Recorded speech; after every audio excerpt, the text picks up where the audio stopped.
Hi guys, and welcome back to my channel.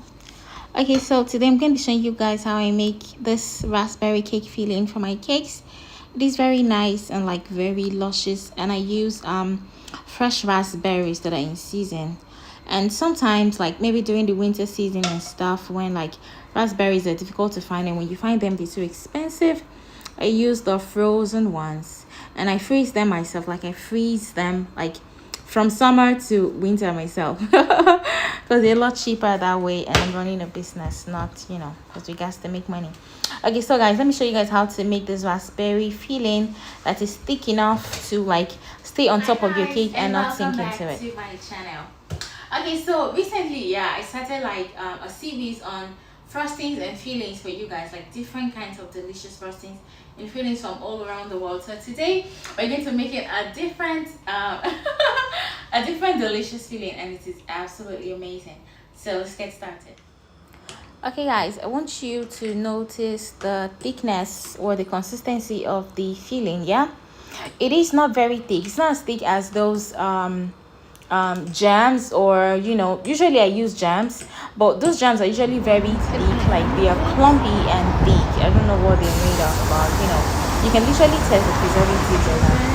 But in summer I like to like go outside and buy my berries, and but you get really fresh nice berries, and I like to buy them in bulk and freeze them.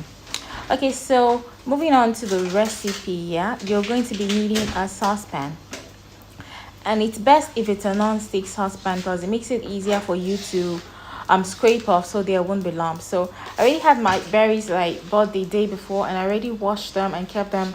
Like I hate to wash berries, so I like to wash them in advance so the water can drain the day before. So now I'm going to be using them today, and I'm going to be using 200 grams of them. So it's important for you to wash your berries beforehand so that like when you weigh your 200 grams, you're not weighing it with liquid or with like the water in it, basically.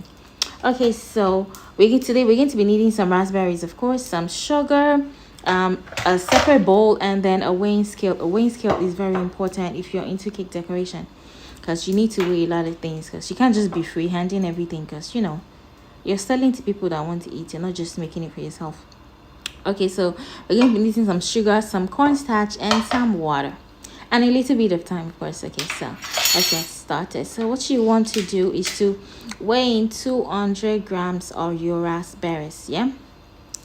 Okay, so guys, like raspberries or like other kind of berries can be very temperamental. So even though you washed and separated maybe the rotten ones the day before, when you're weighing it as well, you have to pay attention and try to separate the ones that rotten between the day before and today, so that like you don't end up making like raspberry that has like an off taste. Because you're sure going to taste it if you're using, it's not going to look it, but you're sure going to taste it if you're using rotten raspberry. So pour it in your saucepan, and then make sure you put 4 tablespoons of water while it steams. You want it to steam first before you add in sugar. Okay, so while it steams, you want to immediately add your sugar before the water dries. But before then, you want to take your spatula. It's important you use maybe a silicone spatula, not plastic, of course, because plastic is not exactly good for your health. So use a silicone spatula, and then you're going to be adding some sugar. And then today we're going to be adding 200 grams of sugar as well. So you want to use your spatula to mash the raspberries just a little bit. You don't want to mash it too much, because you want there to still be clumps of raspberry to seem like like a really fresh jam, not those things you buy in containers and stuff.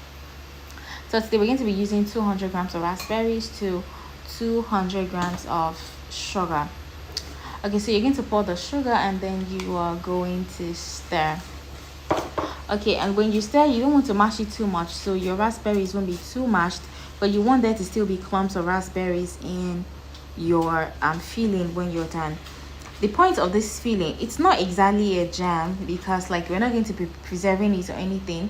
The point of this filling is for you to have a filling that doesn't sink into your cake. It's not watery enough to sink into your cake, and at the same time it stays on top as a filling, so that when your cake is cut, like your customers or your clients can see the effort you put into it, and the fresh fruit filling inside. Okay, so that's what we're going to be achieving today. Okay, so moving on.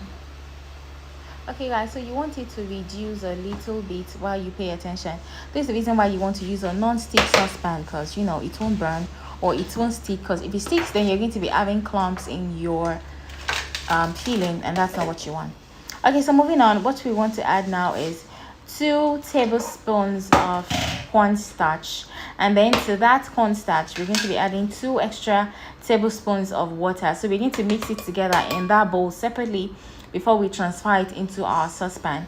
And when you're measuring 2 tablespoons, you don't want them to be heap full spoons, kind of. Yeah, you want them, sorry. You want them to be heap okay, you guys get me. Yeah, like heap full, whatever. Anyway, so to that you want to add 2 tablespoons of water, and then you want to stir. You want to make sure you stir that until there are no lumps. If you notice, I already reduced the heat in my saucepan so it doesn't burn, so you have to keep an eye on that so it doesn't burn. Okay, so you want to stir that together until there are no lumps in it at all, because if there are lumps in it, you're going to transfer those lumps into your filling, and then it will be just weird and ridiculous.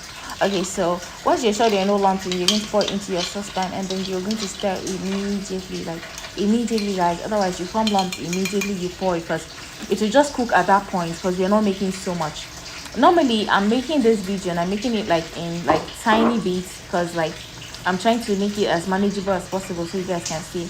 Normally when I make this filling, I make it in like I make it in a big pot. Like at the end of the day it will make me about 5 liters of filling basically in a tiny bucket. So this is like a manageable amount, and this can like fill 2 cakes for you, like 2 6-inch, or between 2 6-inch or 2 8-inch cake. Yeah, if you don't put a lot of fillings in your cake and stuff. So that should do. So you want to stir it on very low heat, because now you're not trying to really cook it, you just want to like cook it just slightly. If that makes sense. So can you see it's beginning to get to the consistency we want? And don't worry, it looks like it's a little watery right now. Don't worry about it. When it cools down, it is going to get a little bit thicker, so don't worry, it will still get thicker. So at this point you want to turn off your heat so it doesn't burn, and you don't want it to get like any thicker than it is already. So because the more heat you apply, the more like the fluid in it evaporates, and you don't want that. So the next thing we want to do is add 2 tablespoons of lemon juice, or if you don't have lemon juice you can use lime juice. Or if you don't have lime juice you can use vinegar, preferably like plain vinegar, not apple cider vinegar or anything. Okay, so then you are going to stir, and that's all she wrote. Like this filling is so easy. I like to make it in batch, and when I make like a huge batch it can last me months in advance. But for something like this I'm going to use almost immediately. I don't like to preserve it, but I don't can it or anything. I just pour it in a bucket and then keep it in my fridge. But if I'm going to make 5 liters, but like if we're going to be making a lot of this, what you want to do is like for every 200 grams of raspberry you use, you want to add a tablespoon of vodka or lemon extract. That serves like as a preservative and stuff for your filling, and it won't spoil or get moldy or anything. So normally these last me around maybe 4 or 5 weeks, and it doesn't really spoil. So can you see the consistency? It is so nice and so yummy, and the whole kitchen smells of raspberries. It's amazing. So if you try this recipe, please let me know and leave me a comment in the comment section below, and I hope you guys enjoy this video. So if there's any other video you guys would like me to make for you about my caking process, just leave me a comment in the comment section below. I'd really appreciate it. See how nice and just nice. Okay guys, it's really nice. See the consistency? Yeah, see how, and it's still going to get a little bit thicker when you like leave it to cool down, like leave it to rest and cool and stuff. It's really nice. Like once you touch the back of your spoon, you know, like that's the consistency you want. Okay, so that's all we have to do today. Please make sure you subscribe to my channel and give me a thumbs up underneath this video, because I really appreciate it. Thank you guys so much for always watching my videos. I'm very grateful. Thank you, and see you in my future videos. Bye.